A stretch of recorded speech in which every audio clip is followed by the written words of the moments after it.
Noong nakaraan nga pala mga mare ay tumawid kami ng aking buyok dahil may pupuntahan kaming isang napakagandang cafe. Advance date na nga rin pala namin ito mga mare sa darating na Valentine's Day. Nag-request kasi talaga ako kay Buyok na mag-date naman kami dahil malapit na nga ang araw ng mga puso at para naman maiba-iba ang aming environment at hindi puro sa laot na lamang.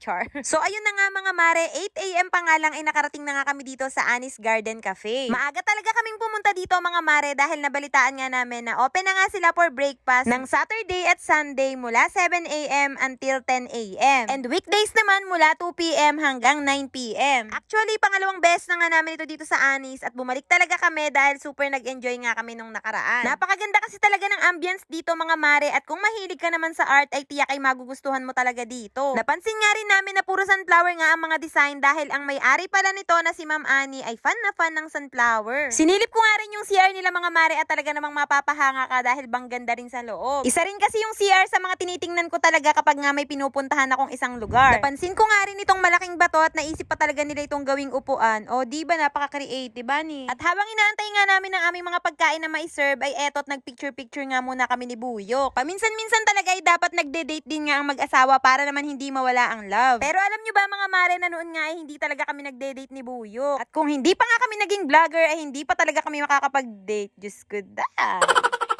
Kaya nga ang nagustuhan ko rin sa pagiging isang vlogger is nakakagala ka na at the same time ay nakakapagtrabaho ka pa. Syempre yung gagastusin nga namin dito mga mare is mapapalitan din ang kita namin sa Facebook. Pero bago ko nga makalimutan at para nga sa mga magtatanong kung saan nga ba itong Annie's Garden Cafe, ay dito lamang po ito located sa Manila East Road, Barangay Pag-asa, Binangonan, Rizal sa likod lamang ng Anlin's Lodge. Mga ilang sandali pa nga ay dumating na nga rin ang aming order. Umorder nga lang pala kami ng kanilang breakfast meal, vegetable salad at syempre ang kanilang pinagmamalaki at best seller na turmeric coffee. Isa rin talaga sa nagustuhan ko dito mga mare ay very healthy talaga ang kanilang mga siniserve na pagkain. Super approachable pa nga ang kanilang staff at syempre ang may-ari na si Ma'am Annie at si Conchal Boy. Tingnan nyo naman mga mare at binigyan pa nga kami ng small token dahil binisita daw namin ang kanilang garden cafe. So ayun na nga mga mare, sinimulan na nga namin kumain dahil medyo tomguts na nga kami ng mga time na yan dahil bang aga nga namin umalis sa isla. Ang sarap nga rin kumain dito dahil para ka lang din naman nasa probinsya at kumakain ka nga sa ilalim ng mga puno. At dahil minsan lang naman kami mag-date ni Buyok ay etot sinamantala ko na nga at umorder na nga rin ako ng kanilang cheesecake. Diyos ko mga mare, pagtikim ko nga nito ay talaga namang napagkakasarap aba. Mahilig kasi talaga ako sa matamis mga mare kaya talagang na-appreciate ko yung mga ganitong pagkain. Mahilig din kasi ako sa art at syempre sa mga healthy foods kaya naman talagang gustong gusto ko talaga itong lugar na ito. Habang kumakain nga ako dyan mga mare ay medyo inaantok nga ako dahil ramdam na ramdam ko nga ang malamig na simoy ng hangin. Overall naman ay sobrang sulit talaga ng binayad namin dito sa aming day. At may bonus ka pang only pictures dahil super IG worthy nga itong place na ito. Nag-accept nga rin pala sila dito ng mga reservation for private dining and venue rental for special occasions. Kaya naman kung naghahanap nga kayo ng place to unwind and relax with your family and friends ay baka ito ng Annie's ang hinahanap nyo. Pagkatapos naman namin kumain dito sa Annie's Garden Cafe ay dumiretso na nga kami dito sa bilihan ng mga tsokolate. Ang akala nga ni Buyok ay sa Pure Gold nga ang punta namin pero hindi nga niya alam na may plano ako na dito kami pupunta sa CAC Chocolate and Goodies.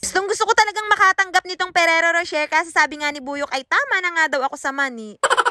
Tamang-tama naman ang punta namin mga mare dahil bandami nga nilang nakadisplay ng mga pang-gifts ngayong Valentine's Day. Hirap na hirap nga ako sa pagpili ng ireregalo sa akin ng aking Buyok sa Valentine's at talagang tinatanong ko pa nga kung magkano ang price.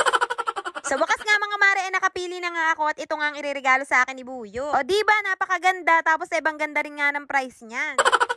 Sabi ko nga isang linggo yata kami mag-iitlog at noodles nito. Char. Bumili na nga rin pala kami ng iba pang mga chocolates dahil sigurado ako nahahanapan nga kami ng pasalubong ng mga bata pag uwi. Sa tuwing pumupunta nga kami dito mga mare ay hindi ko talaga sinasayang ang pagkakataon, talagang bumibili talaga ako ng mga chocolates. At kung wala ka namang budget sa Ferrero ay pwede mo nga ipalit itong Ailisha at tingnan nyo na meron pa silang 3 for 100 at napaka-cute. Halos parehas lang din naman sila ng packaging ng Ferrero, ang kaibahan nga lang is local ito at ang Ferrero naman ay imported. Kahit nga ganito lang ang matanggap ko sa Valentine's ay masayang-masaya na nga ako basta galing sa puso ng aking Buyok. Located nga pala ito mga mare sa EM Complex Building, Barangay Pantok, Binangonan, Rizal, katabi lamang ng Pure Gold at ng Red Ribbon. At kung nakarating nga kayo hanggang dito sa dulo at kung nagustuhan nyo nga ang video na ito ay baka naman pa-heart at pa-share. At syempre, pa-follow na rin po.